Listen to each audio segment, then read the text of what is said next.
అందరికీ నమస్తేలా ఎట్లా నేను మంచిగానే నేనైతే మస్తుగా ఉన్నా. ఇక ప్రతి వారం లెక్కనే ఈ వారం కూడా పొట్టు ముచ్చట్లనైతే మీ ముందుకు తీసుకొచ్చిన. మరి ఈ పొట్టు ముచ్చట్లలో ఏమున్నాయో చూసేద్దామా. ఇక తమిళనాడు రాజకీయాలలో మల్లొక మల్క సైన్మా నటి త్రిష పేరు మస్తుగా చర్చకొచ్చింది.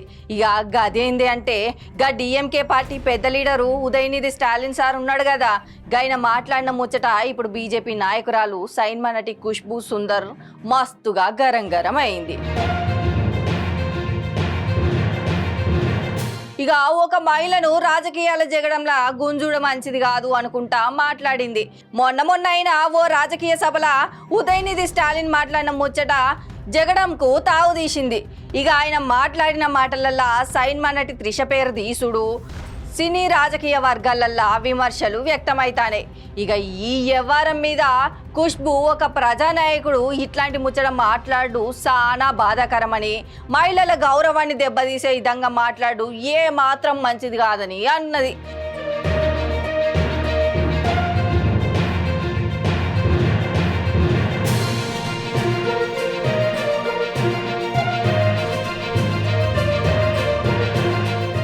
మహిళలను రాజకీయ విమర్శకులకు ఆయుధాలుగా వాడుకోవద్దు, వాళ్ళని అవమానించేటట్లు మాట్లాడడం మంచిది కాదు. ఇట్లాంటి ముచ్చట ఎవ్వరు ఊహించలేదు, ఎంబటే క్షమాపణ చెప్పాలి అనుకుంటా ఖుష్బూ సోషల్ మీడియాల వేదికగా తీవ్రంగా ముచ్చట పెట్టింది. ఇక ఆమె మాటలకు కొందరు సినిమా ప్రముఖులు నెటిజన్లు కూడా మద్దతు తెలుపుతున్నారు. ఇక గిదిగిట్లుంటే గీ వివాదాస్పద ముచ్చట మీద పోలీసులకు ఫిర్యాదు కూడా నమోదు చేసిల్లట. ఇక ఈ ముచ్చట మీద కేసు నమోదయ్యేసరికి ఉదయనిధి స్టాలిన్ సార్ను పోలీసులు అయితే విచారించిల్లు.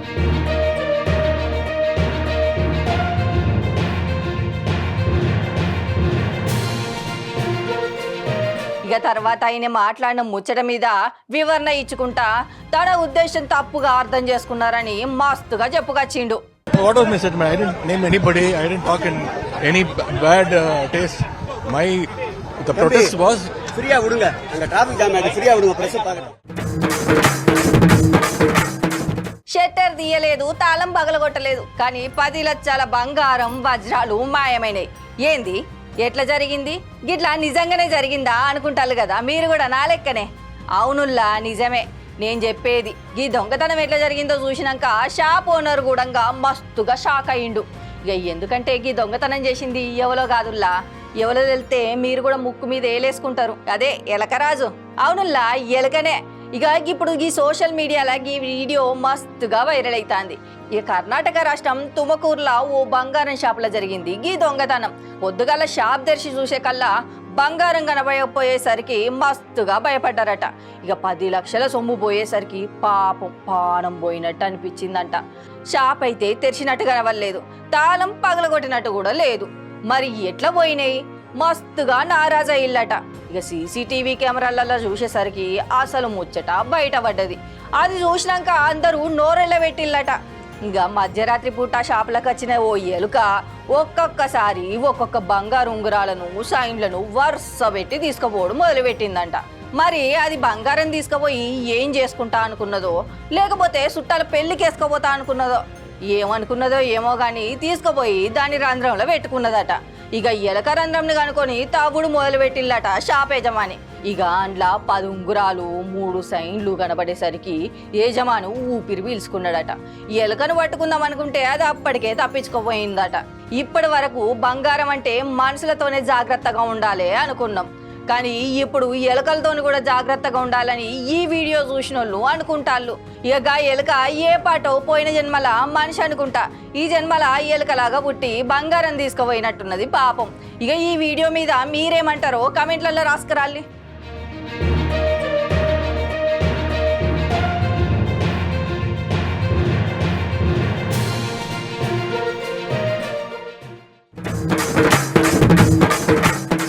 ఈ భూమి మీద తల్లి ప్రేమ ఎంత గొప్పగా ఉంటుందంటే గుర్తు చేసుకునే ఒక ముచ్చట గా ఆస్ట్రేలియా దేశంలో జరిగింది. బిడ్డ చచ్చిపోయి 6 రోజులైనా కూడా తల్లి డాల్ఫిన్ గా బిడ్డ బాడిని మోసుకుంటా సముద్రంలో తిరగబట్టింది. ఇంకా ఈ వీడియో చూసిన ప్రతి ఒక్కరు మస్తుగా బాధపడబట్టిళ్ళు. ఇక ఆస్ట్రేలియా హిందూ మహాసముద్రంలో ఫ్రాగిల్ అనే ఒక డాల్ఫిన్, అదే దాని మూతి నీళ్ళ బాటిల్ లెక్క ఉంటుంది కదా, ఇక గదే అన్నమాట. ఇక 3 వారాల ముందు దానికి ఒక చిన్న పిల్ల పుట్టిందట. ఇక అయితే గా పిల్ల 6 రోజుల కిందట చచ్చిపోయిందంట. బిడ్డ చచ్చిపోయిందని గా తల్లి తట్టుకోలేకపోయింది పాపం. ఇక గా బిడ్డ శవాన్ని ఈపు మీద మోసుకుంటా సముద్రం మొత్తం తిరగబట్టింది.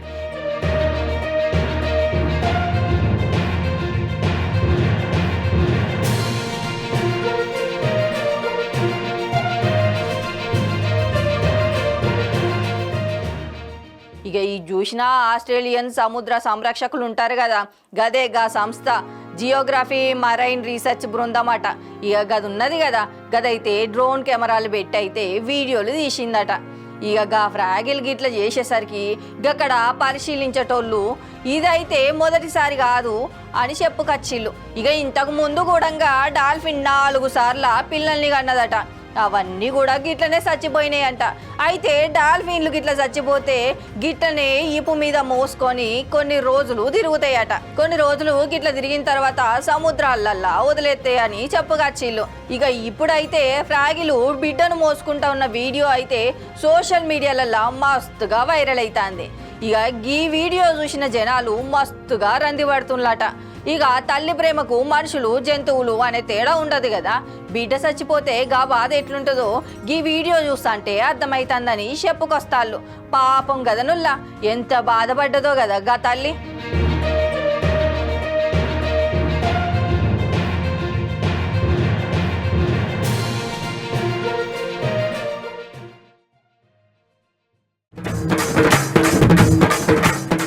మన ముఖ్యమంత్రి ఉండే కదా సాన్నాళ్ళ కిందట ఓటుకు కేసుకు దొరికిన ఆయన తెలుసు కదా, ఆయనే అల్లగప్పుడు ఎమ్మెల్యేగా ఉండే.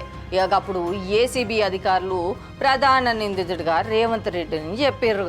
గదంతా ఇప్పుడు ఎందుకు చెప్తున్నా అంటే రేవంత్ రెడ్డి బయట దేశం పోదానికి తయారయ్యిండు. ఏంది ఏం ఆలోచిస్తున్నారు, పొంతలు లేకుండా చెప్తానులే. గప్పుడే అధికారులు రేవంత్ సార్ది పాస్ పుస్తకం అంటే గదే ఉంటుందట కదా, గదాన్ని జప్తు చేసిర్రు. అది ఉంటేనే మరి ఇప్పుడు జర్మనీ చైనా దేశాల బట్టి చూస్తారట కదా. మరి ఏం చేయాలనో ఎరికేనా ఇనుర్రి. రేవంత్ రెడ్డి విదేశాలు తిరగద్దామని బతిలాడిండు గప్పుడు. ఇక జప్తు చేసిన పాస్ పుస్తకం అదేనుల్లా పాస్పోర్ట్ పుస్తకం. ఇక గది కొద్ది రోజులు ఇయ్యమని కోర్టునైతే కోరుకున్నాడు. ఇప్పుడు రేవంత్ రెడ్డి విదేశాల పర్యటనకు అయితే ఏసీబీ కోర్టు షరతులు పెట్టి అనుమతి ఇచ్చింది. ఇక ఈ మేరకైతే దాఖలు చేసిన పిటిషన్ పైన అయితే విచారణ అయితే జరుగుతూనే ఉన్నది. ఇక కోర్టు అయితే కొన్ని నిబంధనలు పెట్టి ఇక విదేశీ పర్యటన కోసం అయితే ఈ నెల 17 నుంచి సెప్టెంబర్ 10 వరకు ఇక United Kingdom, America, Germany, China దేశాలకైతే వెళ్లేందుకు అనుమతి అయితే ఇయ్యాలని రేవంత్ రెడ్డి ఏసీపీ కోర్టును కలిసిండు. ఇక అట్లనే ఓటుకు కేసు విచారణలో భాగంగా జప్తు చేసిన తన పాస్పోర్టును కూడా ఇయ్యాలని కోరిండు. ఇక ఈ సందర్భంగానైతే బెయిల్ షరతులను సడలించాలని చేసిన విజ్ఞప్తిని అయితే ఏసీబీ కోర్టు కొన్ని షరతులు పెట్టి విదేశీ పర్యటనకు అయితే అనుమతినైతే ఇచ్చింది. ఇక దీంతో ₹1,00,000 షూరిటీ పెట్టాలి. ఇక విదేశాలల్లా ఇక రేవంత్ రెడ్డి ఎక్కడుంటాడు, ఎవరితో మాట్లాడుతాడు, ఏం చేస్తాడు అని ప్రతి ఒక్క ముచ్చట చెప్పాలని చెప్పుకొచ్చింది.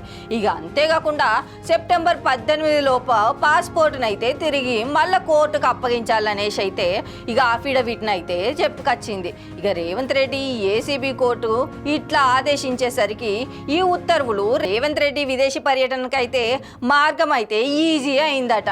ఇక ఓటుకు కేసు విచారణ కొనసాగుతున్నది కాబట్టి కోర్టు విధించిన షరతులైతే తప్పనిసరిగా పాటించాలని చెప్పుకొచ్చిండ్రు.